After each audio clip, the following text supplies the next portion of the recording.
First Appellate District of Ohio, with the Honorable Marilyn Zayas presiding. This final session. Please be seated.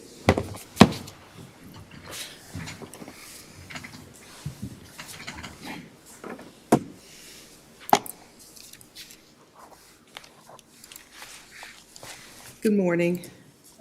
We have 3 cases on the docket this morning. 2 are going to be arguing. 1 has submitted on its briefs. So the first case that we have for argument is case number C210423, State of Ohio versus Hampton.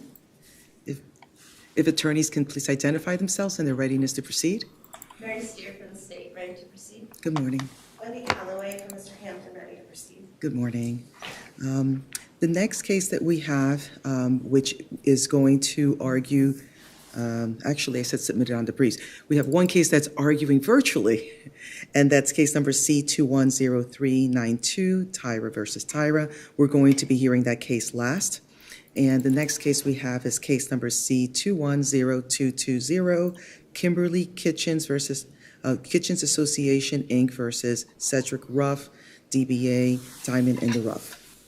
If attorneys can please identify themselves and their readiness to proceed. Good afternoon, Mr. Ruff, Your Honor. Proceed. Good morning. Is this all we have today then on that case? Okay. Well, good morning again. So we'll begin with State of Ohio versus Hampton. Good to see you this morning. Good morning. It's weird being back here. Is it? I was thinking driving in that I was still going to be sitting in my office, and luckily I remembered to show up. So. Before you know it, it's like riding a bike. Hopefully so. And you do know that we're also allowing for virtual arguments. Yes. Okay. If I could reserve 5 minutes for rebuttal. Perfect. May it please the court, counsel. Officer Joseph Heidemann stopped Darius Hampton's car driving down 75 South because he was following too closely to the car in front of him. Officer Heidemann saw 2 violations of Revised Code 451134, and that's the reason he stopped Hampton. It's important to talk about what. And what's interesting is that he's not cited for such. That's true. As was explained during the motion to suppress hearing, a lot of times when there's an underlying traffic offense, if the defendant's being charged in an indictment with felonies, a lot of times the misdemeanors or the traffic violations drop off. But also that's not determinative, because a person doesn't have to be charged with a traffic offense. All that matters is that there was probable cause to stop him for the traffic offense. The basis for the stop, when is that first discussed within any of the paperwork? He started talking about it. Officer Heidemann talked about the weather being, when he starts talking about the weather being clear and dry, that's on page 31 of the transcript. Okay. And he starts talking about, he's noticed that he was following too closely. And then I think it's on page 34 of the transcript where he talks about the state highway patrols. Within the paperwork that the officer would have filled out, any of the reporting, is there any discussion with regard to following too close? I don't believe that there was. I think that once he stopped him and then realized, the drugs were in the car, I think that kind of took over what the officer was doing. And to be fair, he was a Renew officer, and he was on an interdiction assignment. So like he said during the hearing, when he's there, he's looking for someone who he thinks could be a drug trafficker. And I know that the trial court put a lot of emphasis on what his hunches were, but that really doesn't have anything to do with his reason for stopping him. An officer can have any kind of hunches about how a person's driving, and he talked about some specific. Well, but I think what might have concerned the trial court a little bit is that it was clearly pretextual, because he said, I was hoping to find drugs there. It wasn't like, I really want to make this traffic stop to ensure that traffic is flowing better. And as I drove down 75 this weekend, and I'm thinking about this case and looking at all the cars, like no one is observing 6 car lengths when you're going 60 miles an hour because, you know, there was moderate traffic, but that's what I worry about in this is that it's so squishy and it would allow an officer to stop any car on 75, you know, virtually any car, and then that just opens up the door to, you know, pretext here. Well, and to be fair, and Wren, the Supreme Court said that pretext is okay as long as there's a reason, a legitimate reason for stopping someone. And I'm the same way. I've been, you know, I was also driving down 75 this weekend and thinking the same thing. But at the same time, if a police officer stopped me, I would have been violating if that's the policy of the State Highway Patrol. And I think that I was thinking about, you know, when you think about a speeding rule and that you have to be, you know, 65 miles an hour, that's easy to see, right? Once you go over 65, and I do think that there's a little margin where they don't stop you. This statute is definitely doesn't have like a definite point of it. Well, doesn't right, specifically say. in the 1 car length per 10 miles an hour sounds like an internal policy by the Highway Patrol or whoever, not like something in the revised code that would give people notice that, hey, you have to have this much buffer. Well, and I think that part of the reason for that would be because it has to take into account, you do need the officers to be kind of cognizant of how the weather is and everything. Because I think, you know, if the weather is bad, if it's snowing or whatever it was doing on Saturday this weekend, obviously even 1 car length for every 10 miles an hour may not be safe enough. But I do think that given that it is a state highway patrol policy, and in the context of this case, what the police officer said that's what his stop was based on, and I think that that's objectively reasonable based on the state highway patrol policy. And when you look at the cases, I cited other cases where that same standard is cited over and over again as what the standard is. I don't think, and I think this is where the trial court made its mistake as far as I think it would be as a matter of fact, where the trial court said that an objectively reasonable officer would not have found that was being unsafe. And if it's a matter of fact, then we should give high deference to the trial court, should we not? Well, and I think that this is kind of split. I think that the trial court kind of made two decisions. First of all, I think the trial court said from its understanding of how the roads looked and everything, that the trial court didn't think that it was unsafe. And then the trial court says in its decision, and an objectively reasonable officer would not think that it's unsafe. I think the first statement is a question of law about whether or not it is unreasonably safe, and I think the second statement was a question of fact. However, I think that there was and are you saying the first is a question of law because of the way the statute is written? Yes. Okay. So let me get to that. Because the statute talks about what a reasonable and prudent person would do. What is reasonable and prudent, I should say. Yes. So would you say that's objective, subjective, or both? I think it's objective. I think it's objective. I think that someone can, well, I'm sorry. I think it would be subjective of how the police officer is watching the road and But as far as the actor, the person that's driving, it's about what a reasonable and prudent person would do. So that reasonable and prudent person, the person who's driving and their behavior, whether it's reasonable and prudent, is that an objective, a subjective standard, or both? I think it's probably subjective, but I don't think that just because a driver thinks, I mean, we have several occasions, you know, there's several people apparently who drive on 74 who think driving 85, 90 miles an hour is No, safe. I understand what you're saying. I understand what you're saying, because this is what I'm troubled by that maybe you can help me with.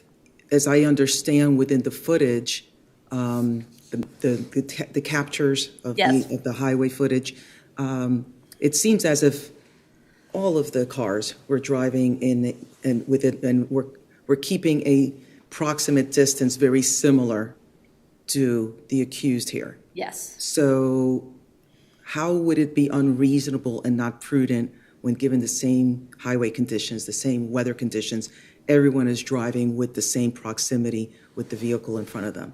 Well, I think that, I think Officer Heidemann would say that everyone was driving unsafely. He just chose to stop Mr. Hampton because he was following him, keeping an eye on him from north of 275. So everyone was being unreasonable, and everyone was being imprudent at that moment. I think it's possible. I mean, it's the same thing when traffic's moving, all of a sudden you realize everyone's going 80 miles an hour in a 65 zone, but maybe a police officer only stops one person. There's a difference, though. I mean, if you're that's a hard rule. 65 is the limit. Yes. But here, that's not the case. Right. And I think that's, I understand that that's the difference between the two different rules.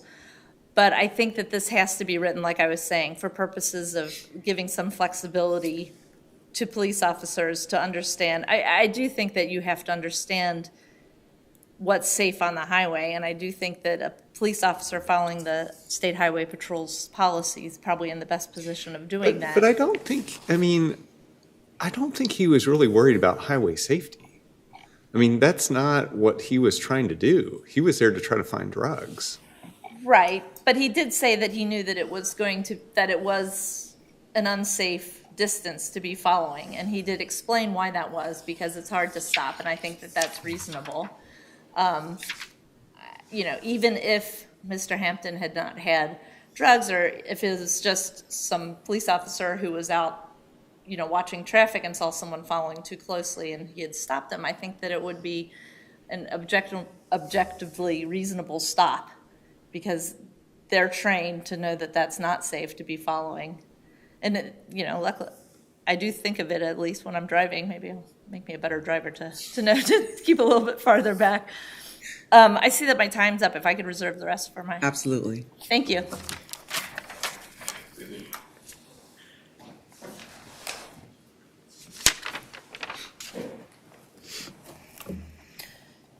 Good morning. May it please the court.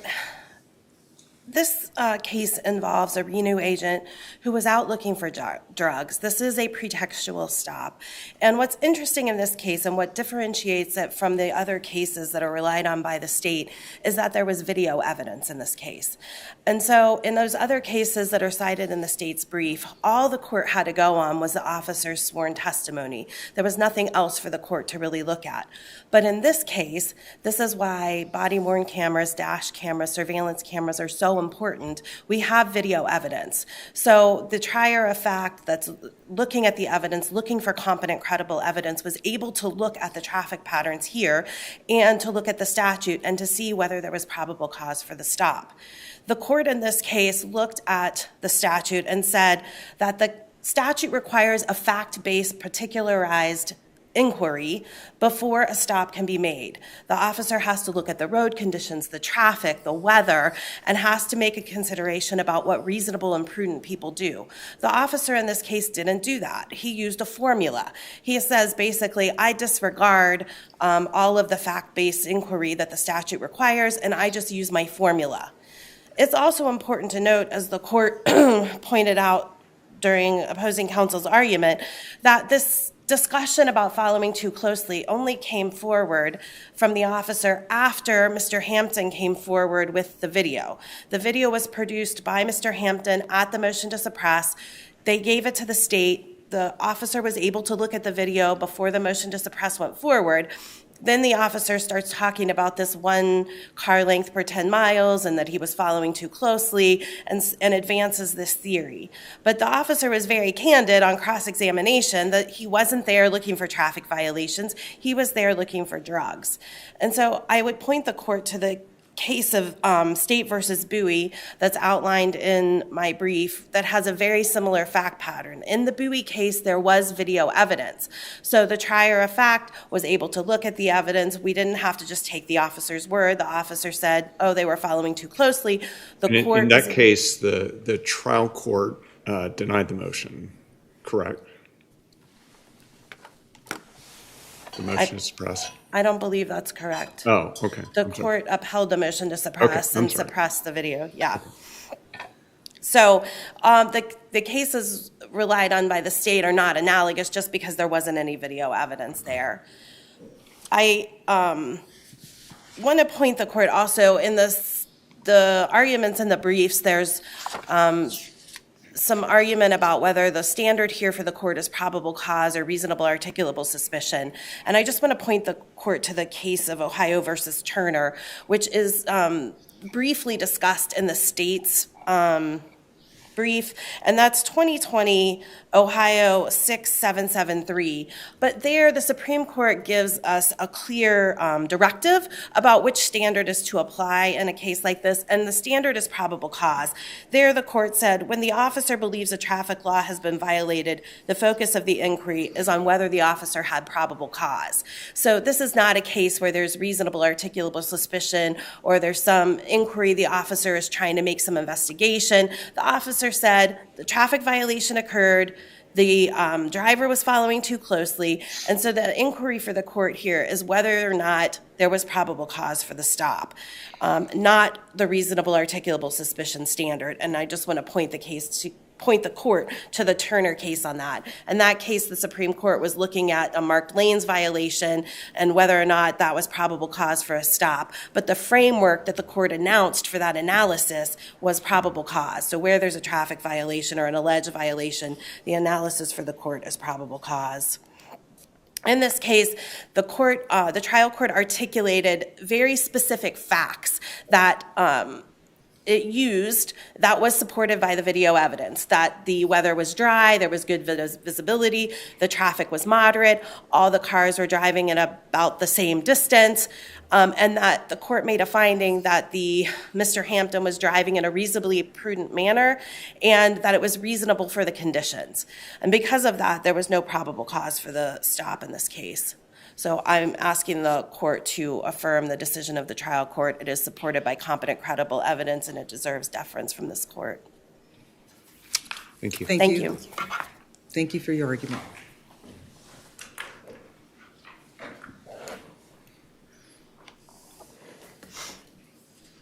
If I could just talk about one thing, there's nothing on the record suggests that Officer Heidemann changed his testimony just because he found out that there was a recording of the stops.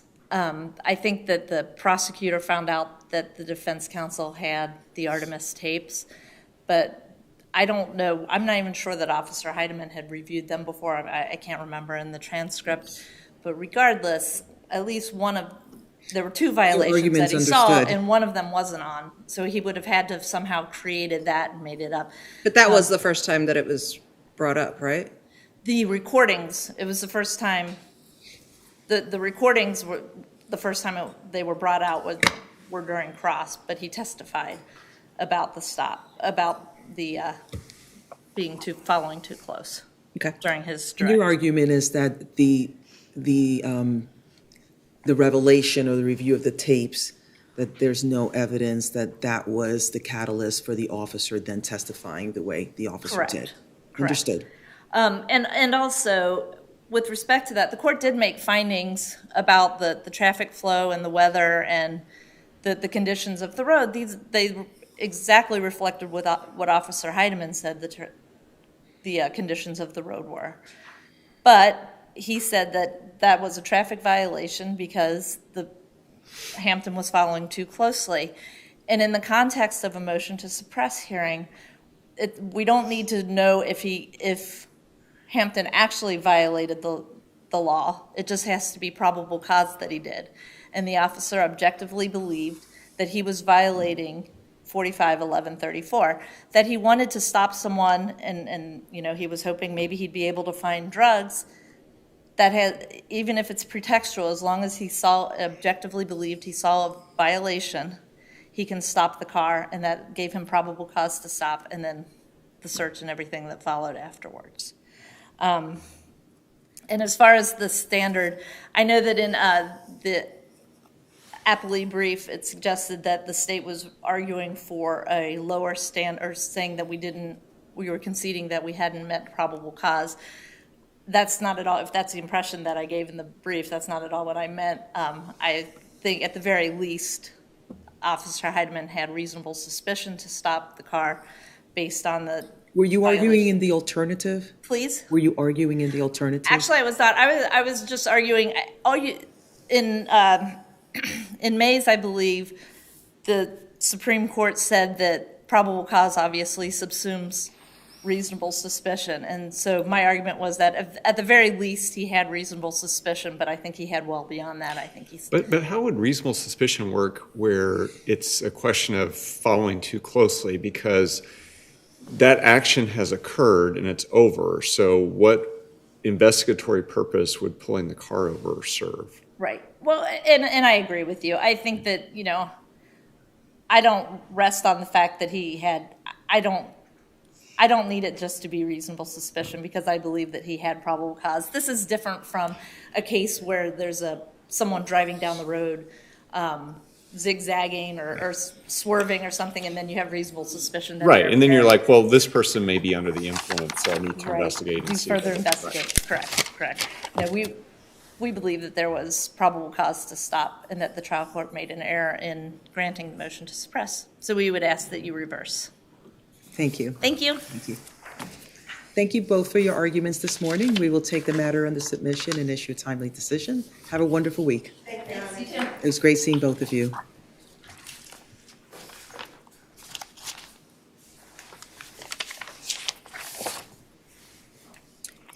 Case C2010220, Kimberly Kitchens Association, Inc. versus Cedric Ruff, DBA Diamond in the Rough.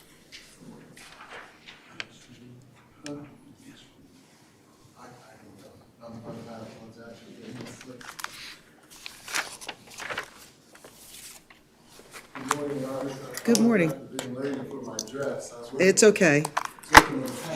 Hey, you're here at the opportune time. That's all that matters.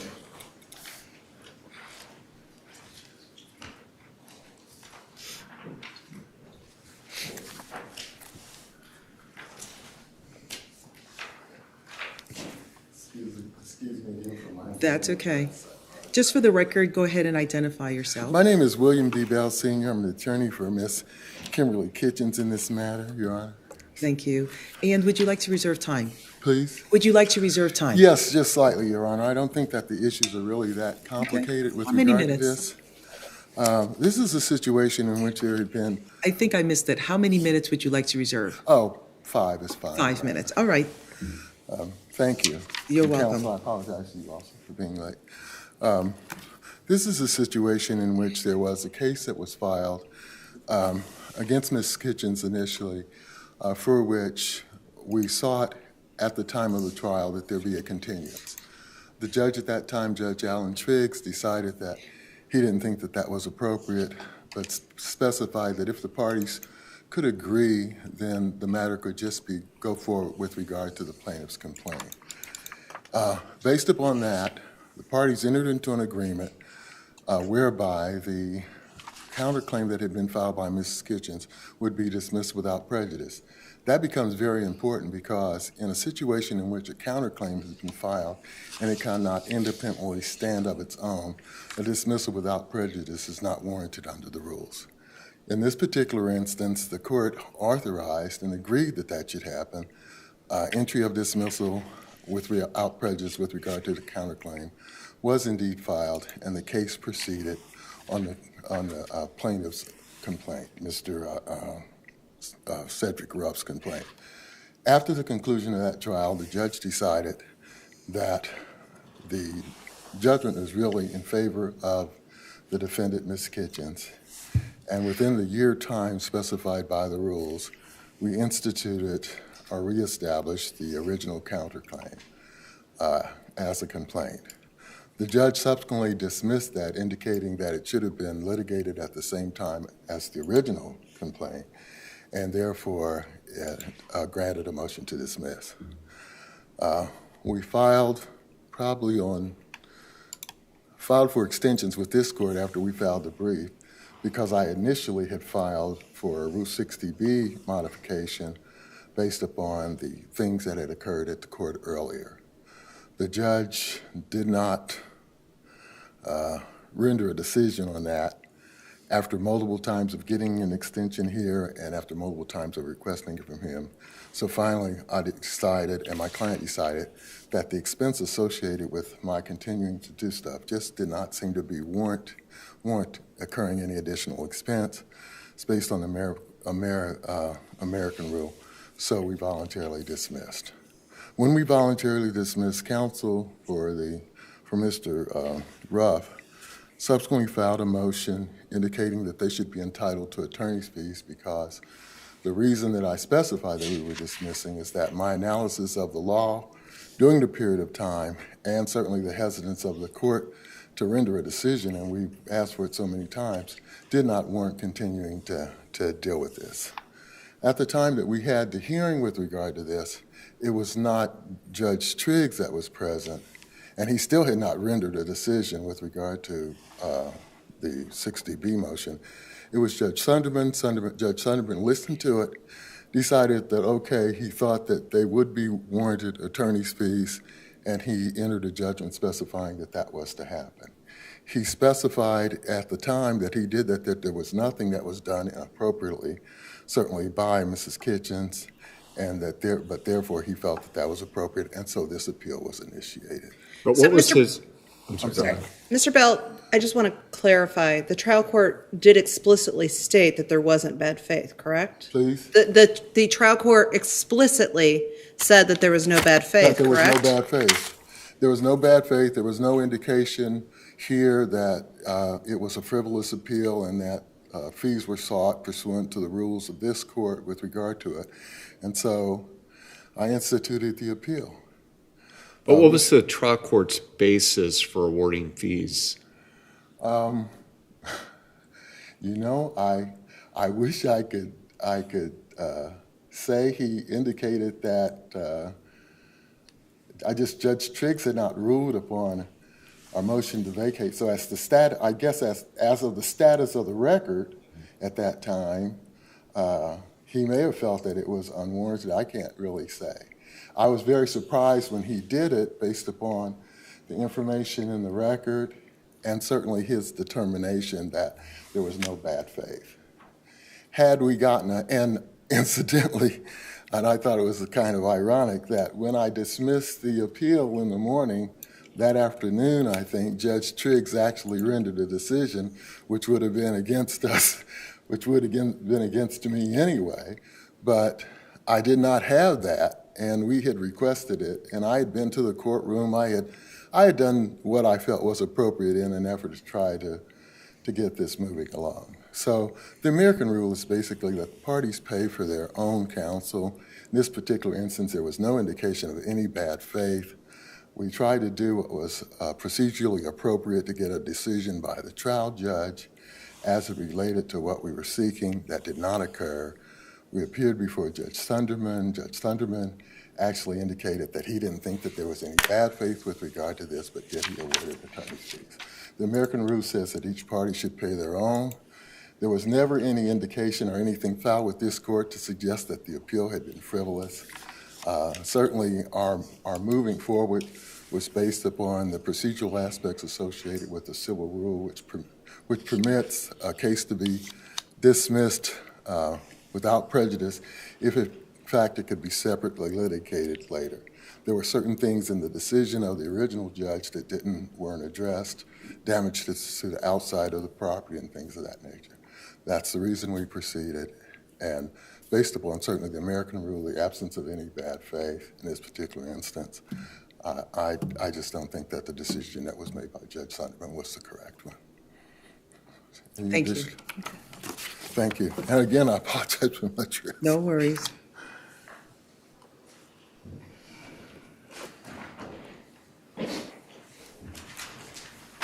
It please the court, counsel for the appellant.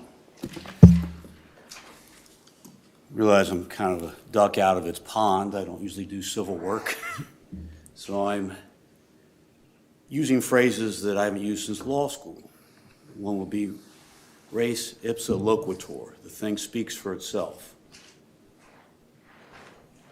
Appellee did not file for attorney's fees for a frivolous appeal. What Mr. Ruff did was file for attorney's fees because he was forced to litigate for a second time a matter that had already been tried. But what was the basis? I mean, that would need to be like a Rule 11 or frivolous conduct or something. Like, so what's the basis for the fee request? My argument would be it would be bad faith. But then how do you reconcile that with the trial court's determination that there was no bad faith? The trial court was wrong. It's the Rule 11's I think that would require for you to file a cross appeal. Rule 11 has been gutted basically because the courts have determined that Rule 11 asks for sanctions. It asks a trial court to issue sanctions against a lawyer, and what they've said basically is, this is really a disciplinary counsel issue, not a trial, judge's issue. Again, if you look at appellant's brief, they're arguing about what would have been, I think, Appellate Rule 23, where you're asking for attorney's fees on a frivolous appeal. That's not what we did. We asked for trial fees for Mr. Ruff because he had litigated in 2017, on the 2017 case, all of the issues. Is there any case law anywhere that's saying that that can be a basis for attorney's fees? No. Okay, thank you. It's not there. But again, this appeal was filed based on something that did not occur. Counsel for appellant stood up here and said their initial direct appeal was dismissed because of case law and expense to the litigant. Seems somewhat surprised that a trial court, seeing that the appeal was dismissed, then issued a judgment. My understanding of how it works is when you file an appeal, the trial court loses jurisdiction until the appellate matter is resolved. So that's not at issue here. The basis for the dismissal in the trial court. The last juncture before us is the voluntary dismissal. Yes. The issues that appellant wants to argue would have been appropriately argued on that appeal which was dismissed. So by dismissal, they acknowledge that they had no basis for the complaint in the first place. Well, couldn't it be for many different reasons? Voluntary dismissals for many different reasons, isn't it? They filed a 41A in a trial court on a 2017 case.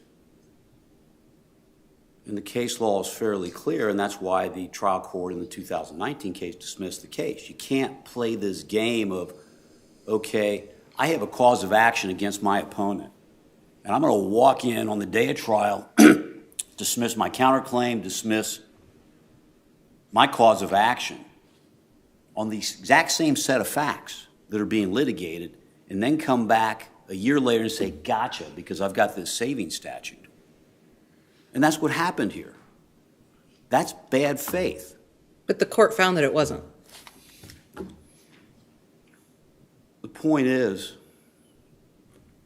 Would you this agree, appeal was filed. Would you agree that your argument would require a cross appeal to have been filed? It probably would. But the point is the appeal was filed based on appellate rule granting attorney's fees. There was no, it basically fails on its face. It hasn't raised an issue, really. I just argued from the perspective of the appellant's argument is wrong.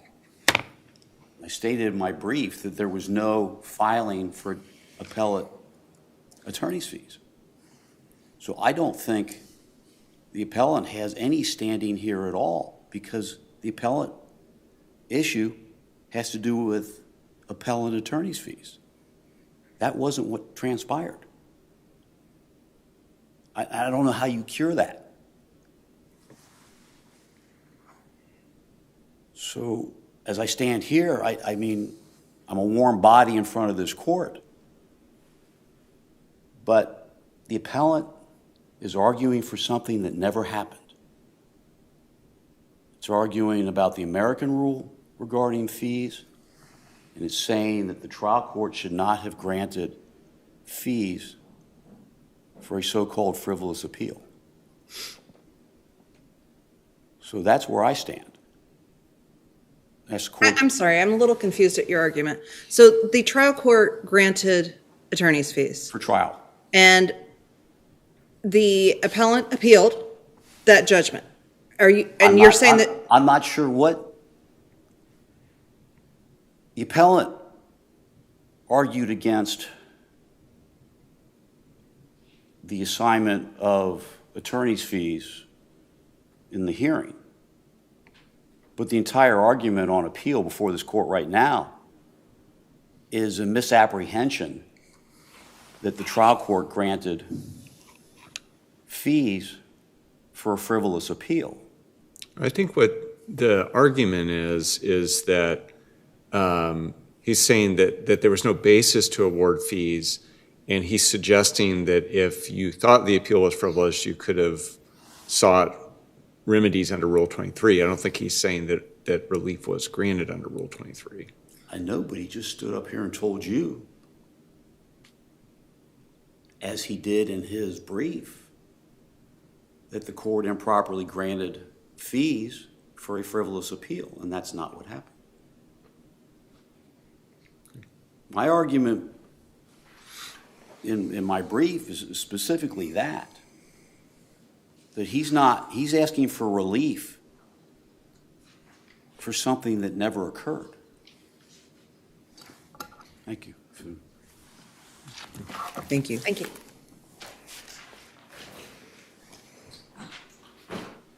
Just very briefly, if I may. Yes. The